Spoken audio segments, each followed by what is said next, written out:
Good morning. Today I have Movie and a Stitch, and this is my P movie. Now, before I begin, I will tell you, I read the novel Pride and Prejudice, but I have never seen the movie. So I chose to watch Pride and Prejudice, the 2005 feature. So let me tell you a little bit about this. Pride and Prejudice is a 2005 romantic drama film directed by Joe Wright in his feature dictatorial debut.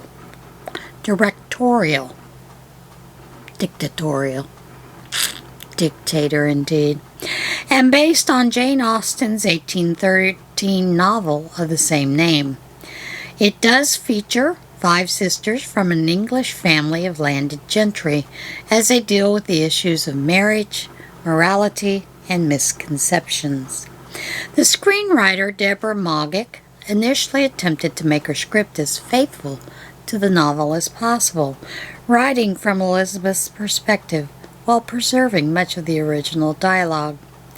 However, Wright and them decided to set the film in an earlier period and avoided depicting the perfectly clean Regency world, representing instead a muddy hymn version of the time. It was shot entirely in England over 15 weeks. They found casting difficult due to some of the past performances of those people in the particular characters that they went with. It says the film's theme emphasizes realism, romanticism, and family. It was marketed to a younger mainstream audience. So, it earned a worldwide gross of approximately $121 million and received 4 nominations.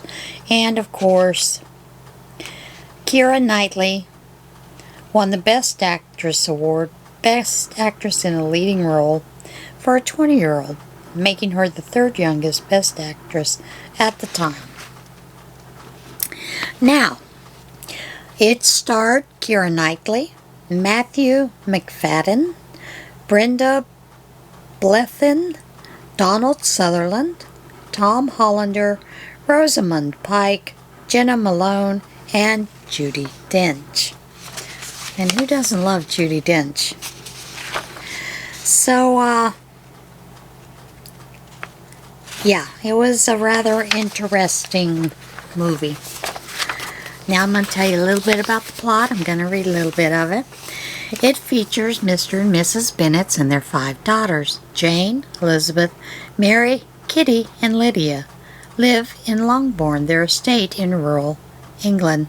Mrs. Bennet is very eager to secure suitable marriages for her daughters, so she's exceptionally delighted when a wealthy bachelor, Charles Bingley, moves into nearby Netherfield.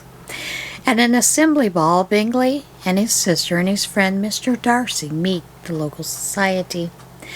Bingley and Jane are immediately taken with each other, while Elizabeth instantly dislikes the snobbish Darcy and overhears his dismissive remarks about her. So, a little bit later on, Jane visits the Bingleys and falls sick and has to stay to recuperate. I suppose that's the nice thing to do in a genteel time of life. So Elizabeth comes to visit Jane, and she verbally spars with the haughty Caroline and Mr. Darcy, who is exceptionally aloof. So Jane recovers, and soon after that, Mr. Bennet's cousin, Mr. Collins, a very pompous clergyman, visits the Bennets. He is the closest male relative, so he will inherit Longbourn. Mr. Collins intends to propose to Jane, but Mrs. Bennet says she will soon be engaged and suggests Elizabeth, which Collins considers an agreeable alternative. However, the Bennet sister also meet the handsome and charming soldier, Lieutenant Wickham, who is connected to the Darcy family. He wins Elizabeth's sympathy by claiming Mr. Darcy denied him his rightful inheritance. Anyway, they go to this ball. Elizabeth dances with Darcy, but it's kind of strained. There's a little snippish stuff. The next day, Collins proposes to Elizabeth, and she rejects him, even though her mother's anger at her, but her father supports her decision. So the Bingley party returns to London. Elizabeth urges Jane to visit her aunt and uncle, the Gardiners, who live in London, hoping she reconnects with Bingley. Elizabeth is astonished when her friend Charlotte, fearing spinsterhood, announces her engagement to Mr. Collins. Now, a few months later, Elizabeth and her visits her friend Charlotte and Mr. Collins, and she unexpectedly meets Darcy, who is Lady Catherine's nephew, and is visiting his cousin, Colonel Fitzwilliam. Unaware that Jane is Elizabeth's sister, Fitzwilliam mentions that Darcy recently untangled Bingley from an imprudent match with an unsuitable family. You can imagine the sparks that were flying through Miss Elizabeth's head. So anyway, Elizabeth takes off. She's pretty distraught. And she runs into Mr. Darcy, who actually proposes marriage, declaring his ardent love for her despite her inferior rank. Now he says this to her, and she gets very offended and angry. And she basically refuses him. He defends separating Jane and Bingley, believing Jane indifferent, and criticizes the other benefits, occasional social impropriety. Elizabeth also tells him about how he treated Mr. Wickham. However, Mr. Darcy is very angry and heartbroken, so he sends a letter to Elizabeth and describes Wickham's true character. Basically, that he has squandered money that was left to him. So, then he attempted to seduce Mr. Darcy's younger sister, Georgiana, to gain her fortune. Elizabeth returns home as well as Jane, and they accompany the Gardiners on a trip to Peak District, and they tour Pemberley. Well, it's Mr. Darcy's estate. So she runs into Mr. Darcy, who invites her and the Gardiners to dinner. He's very softened and a very different man. Georgiana shares her brother's flattering reports, and then they, have this little nice get-together. Now, in the meantime, there's an urgent letter that is sent to Elizabeth from Jane, and says that the younger sister Lydia has run off with Wickham. So Darcy leaves abruptly, and Elizabeth returns home, certain she's never going to see Mr. Darcy again. Her mother fears Lydia's disgrace will ruin her other daughter's chances for a good marriage. But they do find out that Lydia and Wickham are married. The newlyweds return and let it slip to Elizabeth that it was Mr. Darcy who found them and paid for their wedding. He also purchased Mr. Wickham's military commission.